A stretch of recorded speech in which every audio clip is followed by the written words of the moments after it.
Once upon a time, two guys named Henry Smolinski and Harold Blake were obsessed with an idea. What happens when we combine a car, like a Ford Pinto, with a plane, like the Cessna Skymaster?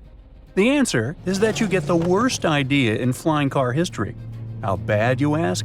Well, let's just say they lost their lives testing this crazy thing, which was officially called the AVE Mizar. It all started back in 1968, when they founded a company named Advanced Vehicle Engineers. The company basically had one goal, which is a bit long, so bear with me. Step 1. Choose a regular car and a small airplane. Step 2. Put them together by fitting the airframe and its wings onto the car, so it looks somewhat like a hang glider, but with a Ford. Step 3. Take off from the runway and fly a few hundred miles to another airport. Step 4. Land the car-plane combo, detach from the glider, and drive away in the car like it's no big deal. When presenting their idea to the world, they explained that their plan was to make the operation so simple that anyone could easily put the two systems together or separate them without any extra help. Yeah, sure, because putting a car and a plane together doesn't sound difficult at all. Anyway, they truly believed that this flying car, which became forever known as the Flying Pinto, could revolutionize personal transportation, making it into mass production, and affordable enough for anyone to take to the skies, with prices reaching up to $29,000. They envisioned every family owning their own quirky version of a private jet, taking it to work or, I don't know, spend a romantic weekend in Paris. Alright, I might be exaggerating here. After all, the flying car couldn't go that far. Some sources say it could only travel about 1,000 miles, but that's still enough for someone in Boston to fly down to Miami for a quick sunburn and be back home by dinner. This invention would have been a win-win situation for everyone. People would save hours stuck in traffic jams, and the inventors could be considered pioneers in aviation history. It all sounds like a dream, but the Flying Pinto never got beyond the testing period. There were a few reasons for that, but their problems seem to have begun with the car they chose, the Ford Pinto. Ford's Pinto lets you say goodbye to a lot of extra servicing. This car was actually a huge success when it first came out, selling more than 800,000 units in its first 2 years.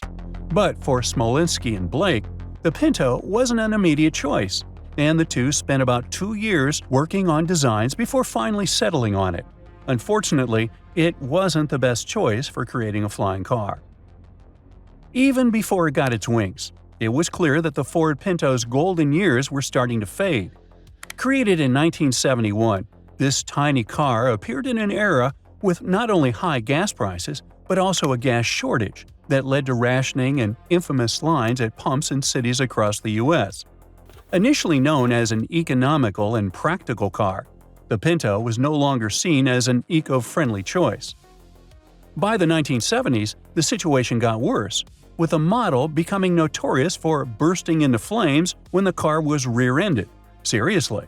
Some people even lost their lives, and it is believed that Ford was sued at least 100 times over safety concerns surrounding this car.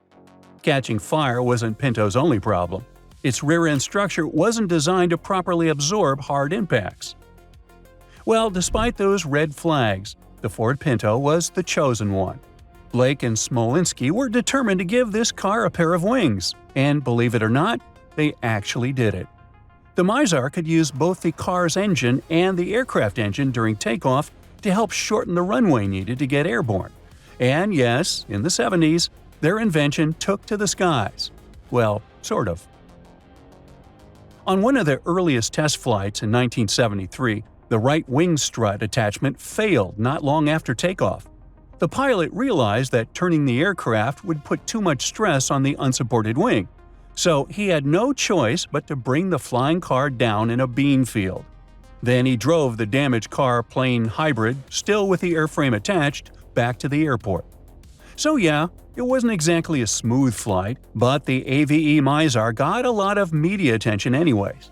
It suddenly became a hard-to-ignore sensation that convinced journalists that these two men could, in fact, be building the future of air travel. When people opened the newspapers, they read headlines like, It finally happened, and we've created a car that flies. Even though the media was on board, the story took a tragic turn during a test flight in the fall of 1973 at Camarillo Airport in California. It's important to mention that the inventors had an agreement with the airport. They were supposed to notify the airport manager before each test flight so that local police and fire departments could be on standby, just in case something went wrong. For some reason, though, on that fateful day, they didn't inform anyone. It was the first time they'd skipped that step. Sadly, it was also the last.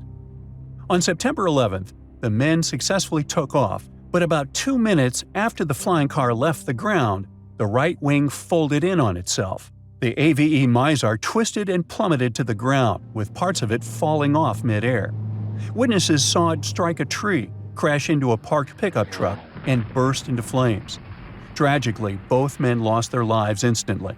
Whether it was from the crash, the burns, or smoke inhalation remains unclear. So, what exactly went wrong? After an investigation, the National Transportation Safety Board found several issues with this short-lived flying car. For starters, even though the Pinto was a small car, the AVA Mizar was just too heavy. It was over the weight limit of the Skymaster airframe before anyone even got in or added fuel. They also found loose parts and an issue with a bad weld that caused the right wing strut to fail, the same problem that had already shown up in previous test flights. With the deaths of its inventors, the Mizar project was scrapped. But what happened to them wasn't all that crazy when you consider how some other inventors also ended up giving their lives, literally, just to show their inventions to the world. Take Franz Reichelt, for example. He was a tailor obsessed with designing a suit that could turn into a parachute, allowing aviators to survive if they ever had to bail out of an airplane. In 1912, the same year as Titanic, wouldn't you know, Reichelt decided to test his parachute suit by jumping off the Eiffel Tower. Unluckily, his experiment ended in tragedy, and Reichelt didn't survive the fall. When it comes to innovation, some risks can have catastrophic consequences, and it's not just a thing of the past. You probably remember the Titan submersible disaster that happened in 2023. This 22-foot vessel was designed to explore the wreckage of the Titanic right at the very bottom of the ocean. But in June of that year, the Titan suddenly went missing. Inside was Stockton Rush, the CEO and co-founder of the company that built the submersible. After days of search and rescue efforts, debris from the Titan was found about 1,600 feet from the bow of the Titanic. It had turned out that the sub had imploded under the immense pressure of the deep sea, and everyone on board, including Rush, lost their lives that day. Ironically, before this doomed trip, Rush had stated to a reporter that safety was just pure waste. Well, what can I say?